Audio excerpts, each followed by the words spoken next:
जैसे ही संस्कार बदलते हैं राक्षस देव बन जाता है, क्योंकि सारा खेल संस्कारों का है। कोई बिगड़े हुए बच्चे को जब कोई डांटता है तो क्या कहता है, तुम्हारे माँ बाप ने यही संस्कार दिए हैं, यानी तुम्हें क्या से क्या बना दिया। अच्छे संस्कार ना देना भी एक बहुत बड़ी गलती है।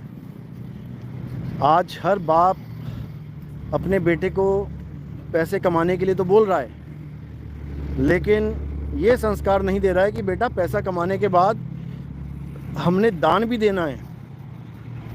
केवल कमाना कमाना ही सिखा रहा है आज के टाइम में हर बाप, देना नहीं सिखा रहा है, दान पुण्य करना नहीं सिखा रहा है। इसीलिए बड़े बड़े बिजनेसमैन देखोगे आप, अरबों खरबों के मालिक आज अपने ही घर से निकाले गए हैं। उनके ही बच्चों ने उनको निकाल दिया। क्यों निकाल दिया, क्या कारण है?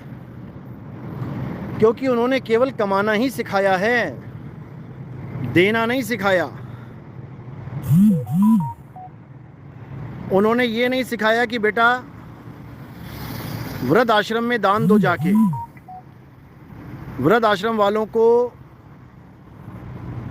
सेवा में दो जाके कुछ। अगर वृद्ध आश्रम वालों को वही बच्चे सेवा में कुछ देने गए होते और वहाँ उन बुजुर्गों की कहानियाँ सुनी होती कि कैसे उनके घर वालों ने, बच्चों ने उनको वहाँ बुजुर्ग आश्रम में, वृद्ध आश्रम में छोड़ दिया, अगर ये कहानियाँ सुनी होती उन बच्चों ने, तो उनको समझ में आता कि कितना गलत काम किया है उन लोगों ने अपने माँ बाप के साथ। और जब उनको ये समझ में आ जाता कि ये गलत काम है, तो ये एक संस्कार उनके अंदर आ जाता, समा जाता कि अपने माँ बाप को छोड़ना, अपने माँ बाप को धक्के खाने के लिए छोड़ देना गलत है। अगर ये संस्कार उनके अंदर पड़ जाता तो वो कभी भी अपने माँ बाप को अकेला ना छोड़ते। वो जो कपड़े की इंडस्ट्री का मालिक है, एक उसका इंटरव्यू आया था, पता नहीं कौन सी कंपनी थी, अरबों खरबों का मालिक था। वो कहता मेरा लड़का इतने मंजिली फ्लैट में रहता है, इतना बड़ा अपार्टमेंट उसका अपना ही है, लेकिन मुझे उसने घर से बाहर डाल दिया। मैं यहाँ रहता हूँ छोटे से कमरे में। उसका नाम मुझे याद नहीं आ रहा, किसी को पता हो तो लिख दो। शूटिंग शर्टिंग का मालिक था कोई, कपड़ों का। तो अगर उन्होंने अपने बच्चों को ये संस्कार दिया होता कि भाई केवल पैसा कमाना ही जीवन नहीं है, पैसा कई कमा के कई छोड़ के चले गए, अरबों खरबों रुपया कमाए, कुत्ते की मौत मर के, सड़क में एक्सीडेंट में मर के इस दुनिया को छोड़ के चले गए, सारा पैसा अकाउंट में ही पड़ा रह गया। बताओ क्या ले गया बंदा? सारी उम्र हाय हाय हाय करता रहा, सारी उम्र खून चूसता रहा गरीबों का, सारी उम्र धोखे देता रहा लोगों को, सारी उम्र कब्जे करता रहा लोगों की ज़मीनों पे। हर तरीके से इंसान ने पैसा कमाना सीख लिया। उसके बाद क्या? और कितने सालों के लिए पैसा है तुम्हारे पास, यही बता दो। माना 30 साल से तुमने पैसा कमाना शुरू किया, 25 से लगा लो, 55-60 साल तुम्हारी हद है उम्र की। 25-30 साल से तुमने कमाना शुरू किया, पैसा केवल 30 साल रहेगा तुम्हारे पास।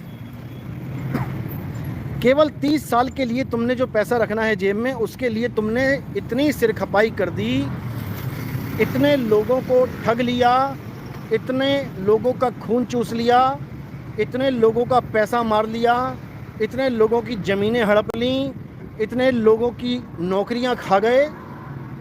किस लिए? केवल 20-30 साल करोड़पति होने के लिए। उसके बाद तुम्हें नंगा करके, कपड़े भी नहीं देंगे तुम्हें कपड़े भी पंडित जी उतरवा देगा, सारे उतार लो इसको नंगा भेजो तो जो तुम जोकी के अंडरवियर भी पहन रहे हो ना बेटा, वो भी उतार लिए जाएंगे, याद रखना।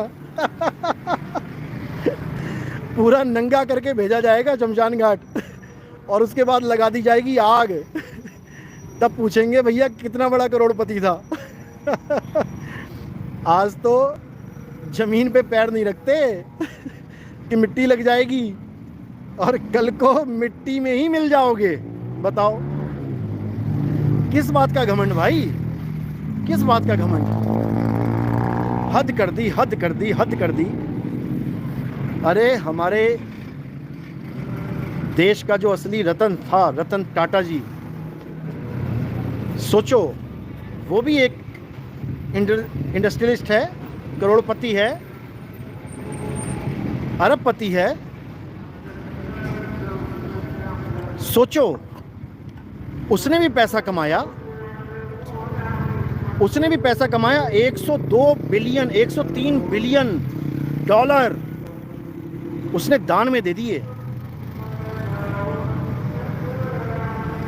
102-3 बिलियन इतने होते हैं जितने हमारे देश के जाने माने करोड़पति उनकी नेटवर्थ है।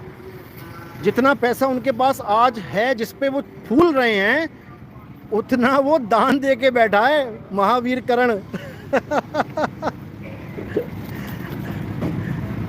वो महाभारत का महादानी कर्ण था, बस वहां पे कर्ण था और यहाँ पे रतन था। इतना समझ लो। तो यहाँ पर उनका नाम रतन है और महाभारत में कर्ण है। तो ऐसे दानियों को शत शत नमन। ऐसे अरबपतियों से प्रेम करने में भी आनंद आता है। ऐसे अरबपतियों से क्या आनंद करूं जिनके खुद बच्चों ने ही उसको निकाल दिया, या उनके बच्चे ही उनको नहीं देख पा रहे हैं क्योंकि संस्कारों की कमी है। तो इसलिए संस्कार जरूर जरूर जरूर देने चाहिए। अपने बच्चों को वृद्ध आश्रम में जरूर चक्कर लगवाना चाहिए। अपने बच्चों को अनाथ आश्रम में जरूर चक्कर लगवाना चाहिए। अपने बच्चों को हॉस्पिटल के इमरजेंसी वार्ड में जरूर चक्कर लगवाना चाहिए। मेरे भाई, तुम भले उसको कभी मंदिर मत लेके जाओ, तुम भले उसको कभी मस्जिद 5 टाइम की नमाज मत पढ़वाओ, भले तुम कभी चर्च लेके ना जाओ, कभी तुम उसको गुरुद्वारे के लिए मत बोलो, लेकिन इन 3 जगह जरूर लेके जाना।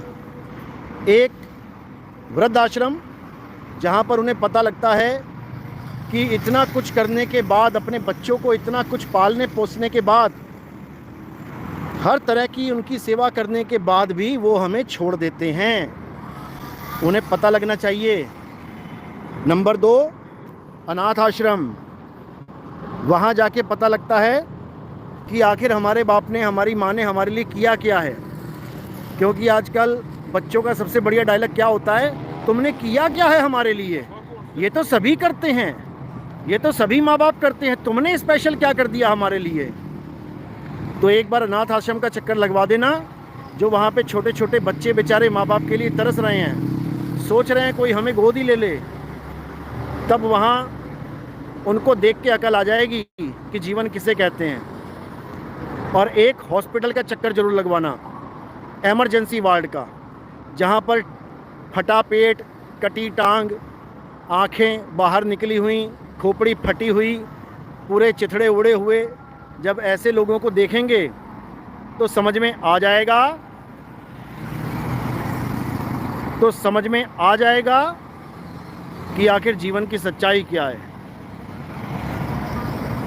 समझ में आ जाएगा।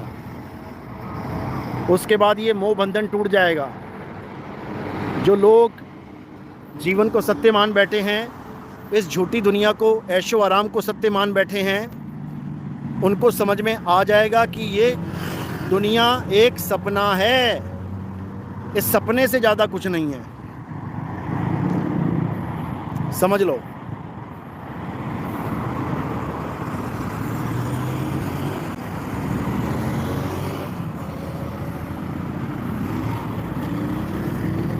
इसलिए मेरे भाई, संस्कार देना बहुत ज़रूरी है।